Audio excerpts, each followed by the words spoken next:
Jacqueline, bonjour monsieur le rabbin. Bonjour. Vous êtes rabbin de judaïsme en mouvement et aujourd'hui nous allons parler du thème de la mémoire dans le judaïsme, bien sûr en raison de l'approche, c'est ce soir, de Yom HaShoah, le jour du souvenir. Alors peut-être qu'on peut essayer dans un premier temps de dire d'abord pourquoi on commémore le Yom HaShoah maintenant. Est-ce qu'il y a un lien avec le judaïsme ?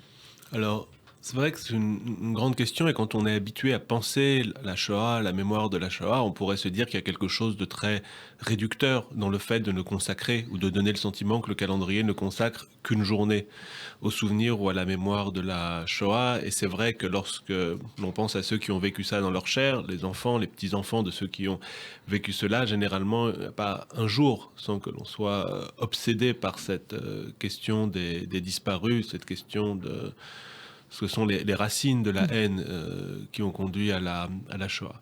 Néanmoins, l'homme, comme il est fait, a besoin de dates. Et c'est vrai que dans les années qui ont suivi la fin de la Seconde Guerre mondiale, s'est posé la question de savoir comment marquer ce moment. Et on a tâtonné dans le monde juif par rapport à cela, selon qu'on soit en diaspora ou en Israël, selon que l'on soit dans un monde religieux ou dans un monde beaucoup plus sécularisé, si bien que dans les premières années qui ont suivi le temps de la Shoah et de l'établissement de l'État d'Israël, d'aucuns voulaient rattacher le souvenir de cette période, le souvenir de ces persécutions, à des dates déjà présentes dans le calendrier juif, comme Tisha B'Av, le 9 Av, Oui, qui commémore la destruction du premier, du second temple et d'autres moments terribles dans l'histoire du peuple juif. Et ça ne s'est pas fait.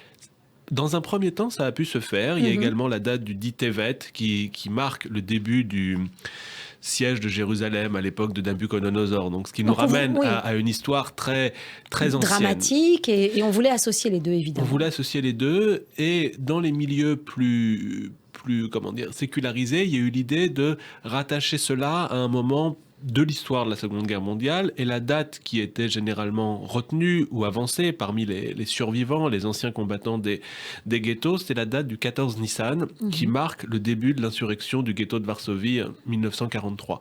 Et évidemment, quand on connaît un peu le calendrier juif, on sait que 14 Nissan, c'est une date qui correspond également au début de la fête de Pessah.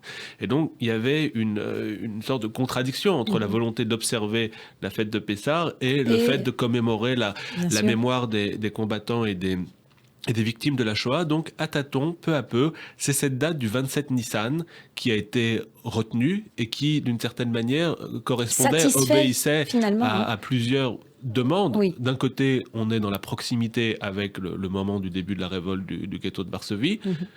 On n'est pas non plus dans un moment de fête comme ça aurait été le cas pendant Pessah, et surtout on s'inscrit dans une période de l'année qui est celle du Homer, qui est marquée par la tristesse. Donc on peut avoir ce moment de commémoration de tristesse, et aussi dans un calendrier d'histoire plus récente, on est à quelques jours de Yom HaAtzmaut, la déclaration d'indépendance de l'État d'Israël. Donc on a comme l'idée qu'après le temps de la persécution, de la destruction, vient un moment de renaissance avec la fondation de l'État d'Israël et une renaissance juive en terre d'Israël et dans l'histoire. Et donc c'est la raison pour laquelle cette date du 27 Nissan, finalement, a été celle qui faisait l'objet du plus grand des consensus dans le monde juif. Finalement, il y a un parallèle à la fois au niveau religieux et au niveau de l'histoire. Il y a ce drame que l'on commémore, dont on se souvient, et qui se termine et qui va vers une ouverture, vers l'espoir. Lorsqu'on va à Yad Vashem, à Jérusalem, on a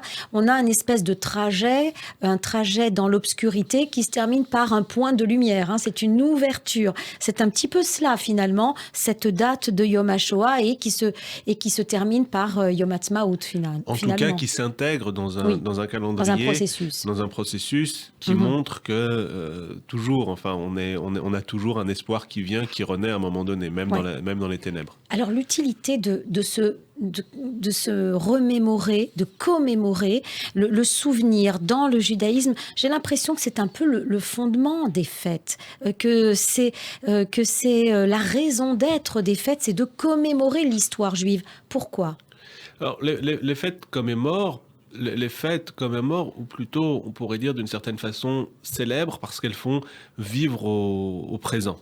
Alors Ici, on a cela de particulier avec un moment comme le temps de la Shoah, que l'on est à la lumière de l'histoire dans un temps très proche du nôtre. C'est pas la même chose de parler de la sortie d'Égypte, du don de la Torah, de l'errance dans le désert, même de Hanouka ou Purim, que de parler d'événements qui ont eu lieu il y a moins d'un siècle.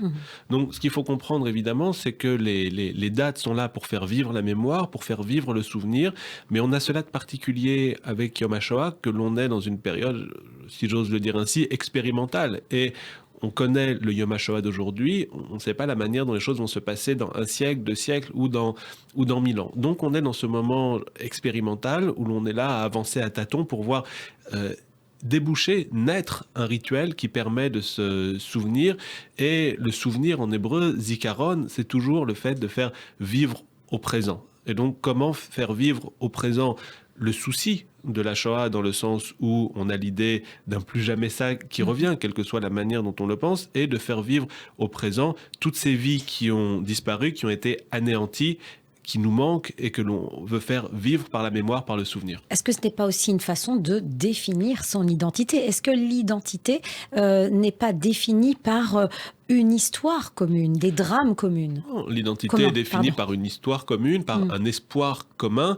Et évidemment, le fait de vivre le calendrier juif, c'est le fait d'intégrer à sa vie tous les éléments de l'histoire du peuple juif. C'est Abraham Eshel, que j'aime beaucoup citer, qui dit « Les Juifs sont les bâtisseurs du temps ». Et donc, on s'inscrit non pas par la conquête d'un territoire, on se bâtit non pas par des grands monuments, mais par une manière d'habiter le temps. Un temps hebdomadaire qui est rythmé par le Shabbat, bien évidemment, mais un temps plus général dans lequel on fait vivre tout au long d'une année les différentes étapes, les différentes strates d'une histoire collective. Oui, mais c'est une façon de se définir, peut-être. C'est une manière d'être et de dire une identité qui est complexe et millénaire. Merci, monsieur le rabbin. Je rappelle qu'on vous retrouve toutes les semaines. C'est le mercredi à 9h45 dans Questions de société et judaïsme. Et puis, je rappelle également que vous êtes rabbin du mouvement Judaïsme en mouvement. Ça fait une petite répétition, mais je ne sais pas comment le dire autrement. C'est très bien. C'est très bien, comme ça vous satisfait. À la semaine prochaine. À la semaine prochaine. Ça, c'est uniquement sur Radio J. Nous allons